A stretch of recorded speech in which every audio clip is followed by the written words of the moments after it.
So in the previous class we left at the topic that is converse, inverse and contrapositive. So we will again start with the same topic here. P implies Q क्या होता है? P implies Q general अगर एक preposition है और उसको अगर हम Q implies P फॉर्म में लिखते हैं तो उसे कॉन्वर्स कहेंगे, यानी इनकी पोजीशन चेंज कर देंगे, P की जगह Q और Q की जगह P। अगर इनको इनकी ही जगह पे रहने दे बट इनकी इन्वर्टेड वैल्यूज़ लिखे, यानी P की जगह नॉट P एंड Q की जगह नॉट Q, तो वो बन जाता है इन्वर्स। एंड दोनों वर्क कर दे, यानी इनकी पोजिशंस भी चेंज कर दे और इनका इन्वर्स भी कर दे, तो वो बन जाएगा contrapositive together, that is not Q implies not P। ठीक है, इसको स्टेटमेंट फॉर्म में कैसे देख सकते हैं, आइए देखते हैं। जैसे कि एग्जाम्पल है, P एक स्टेटमेंट है कि 2 इज़ एन इंटीजर और Q एक स्टेटमेंट है कि 9 इज़ अ मल्टीपल ऑफ 3। तो देन P इम्प्लाइज Q को कैसे लिख सकते हैं? ऐसे लिख सकते हैं कि if 2 is an integer then 9 is a multiple of 3।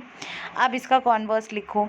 Converse क्या होगा इस स्टेटमेंट का? Q पहले आ जाएगा, P बाद में। That is if 9 is a multiple of 3 then then 2 is an integer. Q implies P. The converse of this conditional statement is Q implies P, that is if 9 is a multiple of 3 then 2 is an integer.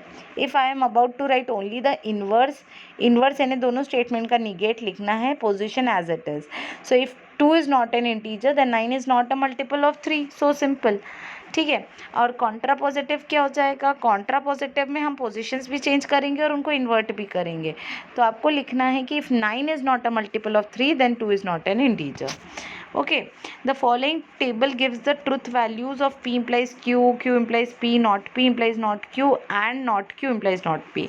अब ये truth values जो निकाली गई है इस table के अंदर में, इसके हिसाब से देखो इन्होंने P निकाला, फिर Q, P Q तो आप स्टेट कर सकते हो 0 0 1 1 0 1 0 1। Why are we stating it in this fashion? देखो चारों कॉम्बिनेशन बनते हैं, दोनों का 0 होना, पहले का 0 दूसरे का 1, पहले का 1 दूसरे का 0 और फिर दोनों का 1 होना। कॉम्बिनेशन फॉर्म होना बहुत ज़रूरी है।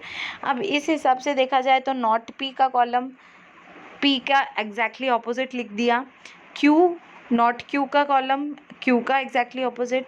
P इम्प्लाइज Q आपको पता है, कब P इम्प्लीकेशन Q कब फॉल्स होता है? सिर्फ जब पहला वाला ट्रू है और दूसरा वाला फॉल्स है तो ही वो फॉल्स होता है, रेस्ट ऑल केसेस में ट्रू होता है। उस हिसाब से थर्ड टाइम उसने 0 ट्रुथ वैल्यू लिया और बाकी सब टाइम 1।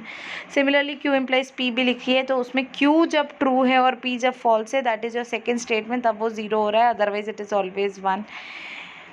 फिर not P implies not Q निकाला गया है, तो नॉट P नॉट Q आपने ले चुके हो, उस हिसाब से सेकेंड वाला जो है वो 0 हो जाएगा और not Q implies not P में थर्ड वाला 0 हो जाएगा। डिपेंडिंग ऑन फर्स्ट वाला जो भी स्टेटमेंट है, चाहे वो P हो चाहे Q हो, उसकी ट्रुथ वैल्यू जब 1 होती है और सेकेंड स्टेटमेंट की 0, तब रिजल्टेंट फॉल्स होता है अकॉर्डिंग टू कंडीशनल। ठीक है, now when you make this truth table and you observe this truth table, you will come to know कि P implication Q और जो not Q implication not P है, इनकी truth values in the last column in their particular column are exactly same. From this I can conclude that the statement, any statement is every time the logically equivalent of its contrapositive. Her statement अपने contrapositive को logically equivalent होता है। उसी प्रकार से अगर हम इस टेबल को ढंग से ऑब्जर्व करें तरीके से, तो हमें पता चलेगा कि हर स्टेटमेंट का जो कन्वर्स होता है वो उसके इन्वर्स को लॉजिकली इक्विवेलेंट होता है, बिकॉज यहाँ पे कॉन्वर्स वाला जो कॉलम है और इन्वर्स वाला कॉलम जो है वो लॉजिकली इक्विवेलेंट है। तो क्या कंक्लूड कर रहे हैं हम कि ओरिजिनल स्टेटमेंट और उसका कॉन्ट्रापोजिटिव लॉजिकली इक्विवेलेंट है और हर स्टेटमेंट का कॉन्वर्स और उसका इन्वर्स लॉजिकली इक्विवेलेंट है। So from this table I conclude that it is evident that P implies Q and not Q implies not P, that is the statement and its contrapositive are same, and Q implies P and not P implies not Q, that is the converse and the inverse are exactly same. That is being stated here, a conditional and its contrapositive are logically equivalent, that is for any proposition P and Q. उसको state भी किया कि P implies Q will always be logically equivalent to not Q implies not P. The converse and the inverse of a conditions are also logically equivalent. उसको भी statement और symbolic notation में लिखा है कि Q implies P is logically equivalent to not P implies not Q. अब another important fact we observe from the above truth table is that P implies Q and Q implies P do not have the same truth values. Hence if a condition is true, its converse need not be true and vice versa. तो इससे क्या prove हो रहा है कि कोई statement अगर true है तो उसका कॉन्वर्स कभी ट्रू नहीं हो सकता, क्योंकि उनकी ट्रूथ वैल्यूज मैच ही नहीं हुई, कॉन्वर्स की तो नहीं हुई मैच, उसी प्रकार इनवर्स की मैच नहीं हुई। तो आपको यही लिखना है कि अगर कोई स्टेटमेंट अगर ट्रू है तो उसका कन्वर्स का ट्रू होना ज़रूरी नहीं है। So this is it all about converse, inverse and contrapositive. The next topic is logical implication. Now logical implication में फ्रॉम सेक्शन 2.1.1 जो भी रहा होगा, you can recall that we have defined P implies Q. No restrictions were imposed on the choice of P and Q. In other words, we can think कि P implies Q for any two prepositions P and Q. अब P एक statement है कि 6 is a multiple of 2 and Q एक statement है कि 3 is a prime number. तो P implies Q क्या होगा कि if 6 is a multiple of 2 then 3 is a prime number. अब यहाँ पे अगर P ट्रू हो जाता है और Q फॉल्स हो जाता है तो इसकी ट्रुथ वैल्यू ओवरऑल फॉल्स हो जाती है। But the question is does not conditional P and Q make any sense? The answer is no, because there is no consistency in the statement.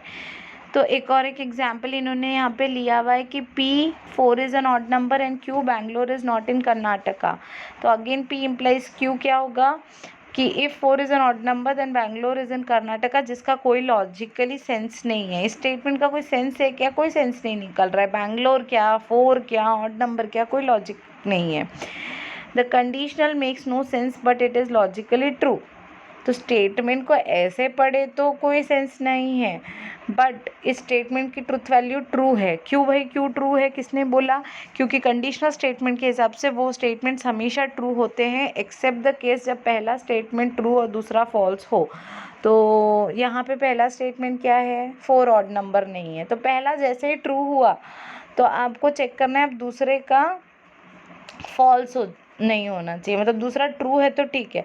But Bangalore is actually in Karnataka which is true. तो यहाँ पे क्या हो रहा है कि दोनों true है, इसलिए इसका लॉजिकली ये स्टेटमेंट करेक्ट है। भले ही आप इसका मीनिंग सोचेंगे बैठ के तो वो कोई लॉजिक का नहीं है, बट इसकी ट्रुथ वैल्यू ट्रू आ रही है। We do not deal with condition such as the one considered above in 2 examples.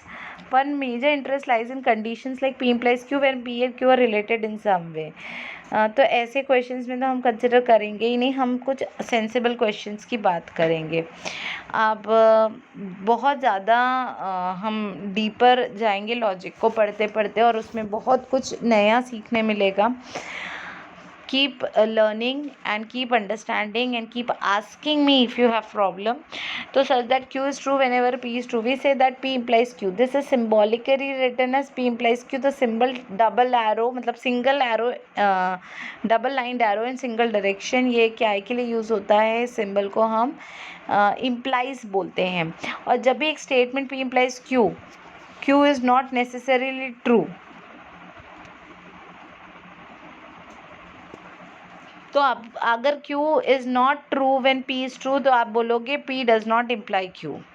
P true है पर Q ट्रू नहीं है, मतलब पूरा स्टेटमेंट ही ट्रू नहीं है। तो this is symbolically written as P not implies Q। तो इम्प्लाइज की साइन बना के उस पर एक स्लैश मार दीजिए, एक नॉट कर दीजिए। अब नेसेसरी एंड सफिशिएंट कंडीशन ये क्या है, इसे पढ़ते हैं।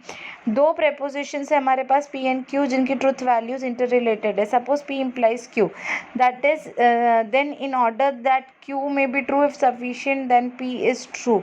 इन्होंने डिफरेंट वेज बताए हैं एक कंडीशनल स्टेटमेंट को लिखने के। अगर यहाँ पे हम बोलते हैं कि भाई P इम्प्लाइज Q, तो अब इसको इन्होंने बस ये कहा कि आप इसे ऐसे भी लिख सकते हैं कि P is sufficient but not a necessary condition for Q. In the second case, P is necessary but not a sufficient condition for Q. Thus, a condition may be sufficient but not necessary, or it may be necessary but not sufficient. So, let's see कि इनको लिखने के लिए आप लिख सकते हो कि P implies Q, या P is sufficient for Q, या Q is necessary for P. ये these are the different ways in which the logical implication statements can be written. For example, A denote a city specified. Suppose करो the city A is Karnataka, the city A is India. अब यहाँ पे P implies Q क्या है कि the city, if the city A is in Karnataka, then city A is in India. और P Q implies P तो हो ही नहीं सकता. Accordingly, P is a sufficient but not a necessary condition for Q. The integer x is even, the integer x is divisible by 2.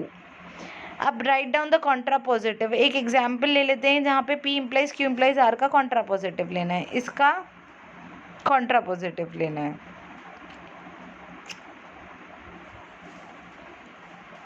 ठीक है, कहाँ है वो स्टेटमेंट? ये था. इसका कॉन्ट्रापोजिटिव मुझे लिखना है, ये वाले का. P implies Q implies R का. इसे सॉल्व कर लेंगे. पहले पूरा हम इम्प्लीकेशन हटाना होगा हमें. तो हम लिखेंगे नॉट ऑफ P और नॉट ऑफ Q और R. ठीक है, और आपको लिखना है कॉन्ट्रापोजिटिव, लेकिन आपको करना है कॉन्ट्रापोजिटिव. कॉन्ट्रापोजिटिव क्या होता है? दोनों का इन्वर्स भी करो और दोनों की पोजीशन चेंज करो. यानी ये हो जाएगा नॉट, एक मिनट, ये हो जाएगा नॉट ऑफ Q और R,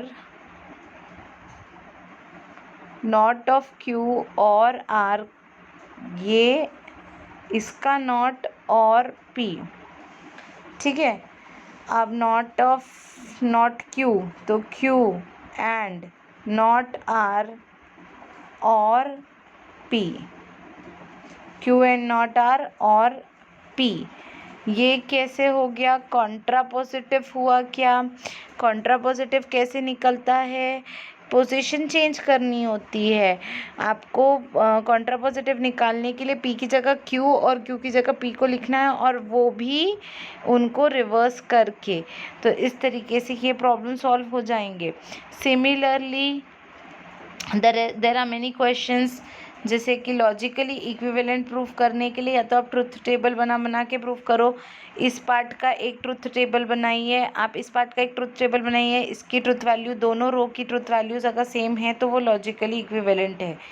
ठीक है, तो यहाँ पे कुछ क्वेश्चंस है. With their solution I expect you people to go through these solutions thoroughly, and then we start with rules of inferences, which will be an interesting topic and a very important topic. So that will be covered in the next video. Please solve all the questions as much as you can from these exercises to get the complete benefit. Thank you so much.